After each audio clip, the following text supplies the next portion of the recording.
Assalamualaikum warahmatullahi wabarakatuh.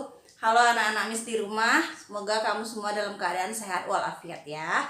Hari ini kita kembali belajar bahasa Indonesia subtema 2, tema 6. Nah, melanjutkan pembelajaran kemarin, minggu lalu kita telah membahas mengenai puisi, yaitu berupa pengertian puisi, ciri-ciri puisi, dan sajak atau rima pada sebuah puisi. Nah, minggu lalu kita telah mempelajari bahwa jenis rima pada puisi ada 4. Yang pertama adalah rima silang. Rima silang itu adalah rima di mana huruf vokal akhir dari satu baris puisi itu vokal yang baris pertama sama dengan vokal baris ketiga. Jadi puisi itu kan ada satu bait, ada 4 baris. Jadi kalau rima silang baris pertama dan baris ketiga itu huruf vokal akhirnya adalah sama. Sementara huruf vokal akhir baris kedua sama dengan keempat. Itu rima silang. Yang kedua ada rima peluk. Rima peluk di mana huruf vokal akhirnya dari baris pertama harus sama dengan baris keempat. Jadi jika huruf vokal akhir baris pertama itu A atau U, maka yang keempat, baris keempat juga harus A atau U. Sementara huruf vokal di baris kedua harus sama dengan ketiga. Itu namanya rima peluk. Yang ketiga adalah rima pasangan. Rima pasangan itu di mana huruf vokal akhir dari baris pertama sama dengan baris kedua. Sementara huruf vokal akhir baris ketiga sama dengan keempat. Jadi jika huruf vokal baris pertama itu I, berarti baris kedua juga harus I. Dan jika huruf vokal baris ketiga itu U, maka huruf vokal baris keempat juga harus U. Huruf vokalnya ya.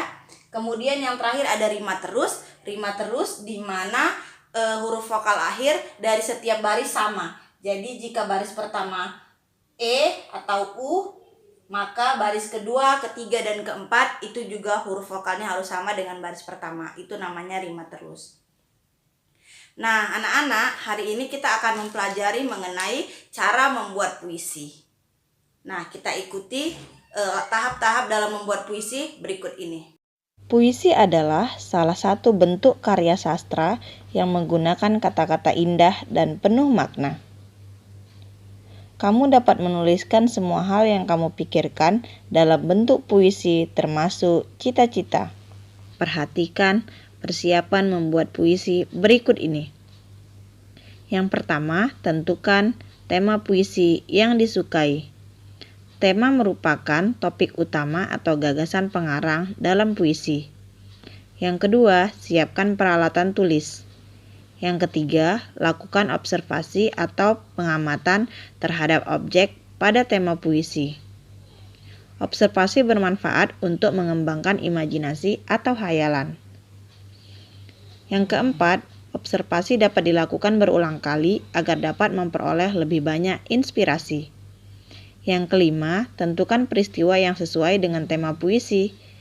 Dan yang terakhir, catatlah setiap informasi yang dibaca atau disimak. Puisi akan terlihat lebih indah jika menggunakan kata kiasan atau kata pilihan yang memiliki kesamaan arti atau sinonim. Berikut adalah hal yang harus kamu perhatikan dalam memilih kata saat membuat puisi. Yang pertama, gunakan kata yang bermakna positif. Yang kedua, gunakan kata atau ungkapan pujian untuk sesuatu yang indah. Yang ketiga, gunakan kata-kata yang santun. Yang keempat, hindari penggunaan kata yang bersifat menjelekkan, mengejek, atau menghina. Yang kelima, gunakan kata-kata yang memiliki kemiripan bunyi akhir agar puisi terdengar lebih indah saat dibaca. Yang keenam, gunakan perumpamaan tentang objek yang ingin kamu ceritakan. Misalnya, dokter yang menangani orang sakit diumpamakan dengan tangan yang selalu mengulur. Nah, anak-anak Miss sekalian, itulah tadi tahap-tahap atau langkah-langkah dalam membuat puisi. Tugas kamu di rumah adalah membuat puisi hasil karya kamu sendiri dengan mengikuti jenis-jenis rima yang sudah Miss ajarkan tadi. Boleh jenis rima yang mana saja.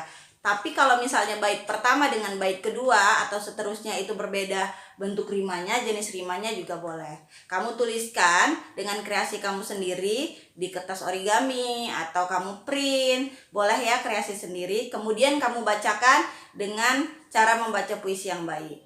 Nah, sekian dulu dari Miss. Kita bertemu lagi minggu depan. Assalamualaikum warahmatullahi wabarakatuh.